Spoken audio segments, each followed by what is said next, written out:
Time now for sports on 104.7 The Cave. Here's Ned Reynolds.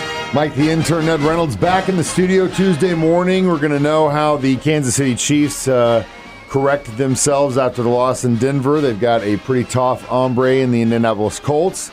And it's let's get back up and try again, right? Well, they do have a tough hombre. That's exactly right. The Colts are a very good football team, and they're leading their division, and they run the ball well. Heck, you've got the Taylor kid who's in there, and he is really a fine runner. Well, a National Football League leader. And he has DeAndre Smith, the former Missouri State Bear, all-time great, as his coach. So you take a look at what Indianapolis has to offer Kansas City. First of all, the Chiefs have taken a vow that, hey, they're going to remain together, going to play tough. It's easy to say, but you've got to get out there and do it, number one. Well, I do think they will against the Colts. Colts are good, but the Colts are beatable and have not been real good on the road. Now, I've been bad, certainly, but They can exploit whatever defensive liabilities the Indianapolis Colts have. And I look for Patrick Mahomes to get right back into the scheme of things and maybe to mount some scoring against this Colts team. They'll probably have to outscore them as opposed to out-defense them. But be that as it may, I look for Kansas City to come back and win this game coming up on Sunday, which starts at 12 noon. And will be, it's a critical game. If, and I don't think it's going to happen, but if the Chiefs should lose, then they do have real problems as far as making the playoffs. They're a playoff team, in my opinion, will be a wild card team. We'll see what happens. There's still plenty of football left, but no matter what, go Chiefs. Couple of disciplinary situations across the league this week involving spitting and suspensions, and it's easy to let the emotions get the best of you sometimes, but not, I don't know, especially in Chase's case. Well, the one that made me chuckle a little bit was Abdul Carter of the New York Giants. He's a rookie, and he's a pretty good player. Comes from a discipline program at Penn State, and he's a good edge rusher, too, for the Giants. But the fact is they had a walkthrough, and he slept through it. Now, wait a minute. You're a rookie, and you slept through the mandatory walkthrough prior to the game with the Green Bay Packers?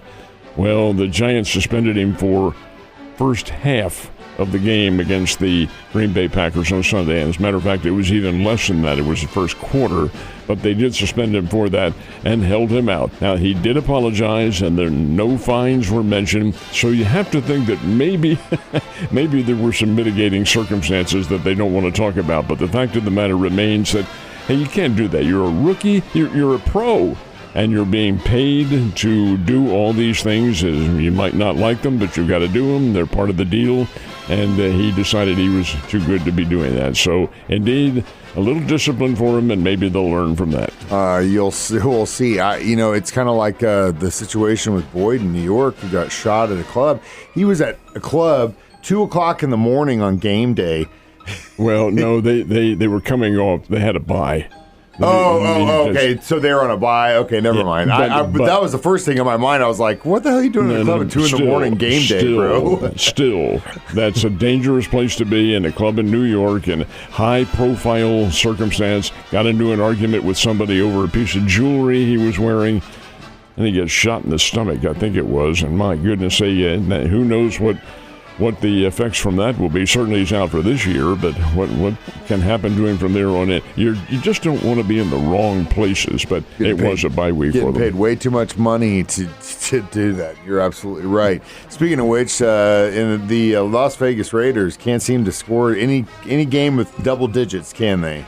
I can count on my hands and my toes, which is about the way I do count anymore. How many times we have said, as long as Geno Smith is the Raiders quarterback, they ain't going anywhere. He can't get it done anymore. Was a good QB and came off the bench in Seattle to perform very well for them.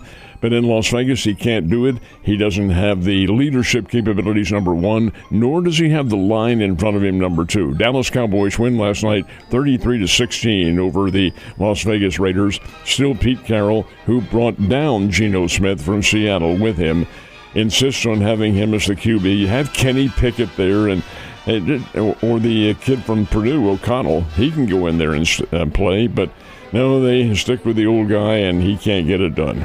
Obviously, I've been more than frustrated with the state of things in Kansas City as far as the record is concerned, and really ultimately I think it comes down to disciplinary football at every level, coaches, players, but the one thing about the Chiefs, and obviously I always love them, is that everyone seems to be taking ownership of this, and that includes coaches and their star quarterback, Patrick Mahomes. He did, and he did take ownership and the blame for what they've been doing here in the last couple of games, which is, well, it is partially his fault, but by the same token, he's not getting a whole lot of help because he's running for his life. He still is back there in the backfield, and you can't have that because you can't get your rhythm. That's why I do think they'll come back on Sunday and beat Indianapolis. I think this is a together team now. They've been through it. You've got Josh Simmons back in there on more or less a regular basis, and maybe some rhythm can be established in the backfield. But, yeah, yesterday, Patrick Mahomes did say, yeah, I'm taking the blame for this. I need to concentrate more, and understandable with all the folks around him. He has to be the leader of this team. He is the leader of the team. He is the face of the NFL in many respects. So, yeah, he's taking blame for it, but I do think the Chiefs will come back, and I think he'll be the reason they come back. Like I said, disciplinary is a big deal. There's been too many situations, too many games this year now where just penalties have just been atrocious, and again, that's discipline. My thing with Mahomes is he's able to do it, and he's still doing a great job, but the pressure's on, he needs to settle down. If he can just settle it down and he can settle himself down, he can still control the game. It seems like when he can't settle down, that's when things start to happen and bad things start to happen. But in regards to last Sunday, I thought Bosa got after Mahomes a lot more than that D in Denver. I mean, their D is incredible, but I don't feel like he was running for his life as much as he was when we were playing against Buffalo. Which is weird because Buffalo was an injured D. We totally just weren't prepared. I'm not talking about every single play he's back there, but there are key plays when he is, and it happened almost all the time when Denver decided to stunt on defense, and he wasn't, to me, he didn't appear to be ready for that and make the adjustments. And you can adjust to a stunning defense, but when they're mixing it and mixing their defensive schemes, which they do very well, they don't have the best defensive players, they just have a great scheme that they're using. And they're using it to the fullest effectiveness. That method of stunning, which you have to coach and you have to practice time and time and time again, which they do. It takes a lot of learning. Can be very effective. Cleveland Browns used to do that all the time back in the 50s and 60s when they had their powerhouse teams. And now Denver has adopted that philosophy too.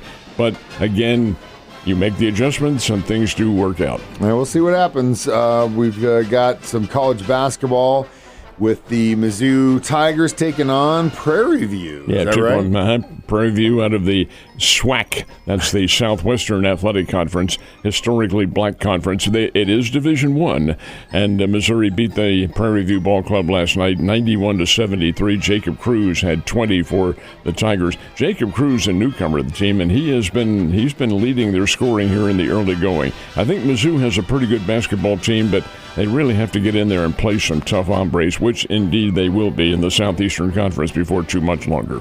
Ned, we've got all the regular season and postseason hardware handed out. Now it's time to talk about Hall of Fame in baseball. And the Baseball Writers Association, which does the voting on the Major League Baseball Hall of Fame. You have to understand the Hall of Fame is a private institution. It is not part of Major League Baseball as such, so they don't have control over that, nor do they have control over the writers. It's a special committee of Baseball Writers Association of America who do the voting on it. They do have their ballots. Now, they have to present their ballots by Christmas Day, I believe it is, and then the announcements are forthcoming in early January. So who's on it? Well, of course, you had Carlos Beltran, who just barely missed induction last year. He is certainly back, and he'll be a favorite to be on that list, actually to be voted in again.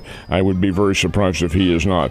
And there are others who do fall into that category. So in looking down the list of the eligible players, one of them, and there's only one from a Missouri team, that's Alex Gordon of the Kansas City Royals. He is eligible this year, his first year of eligibility.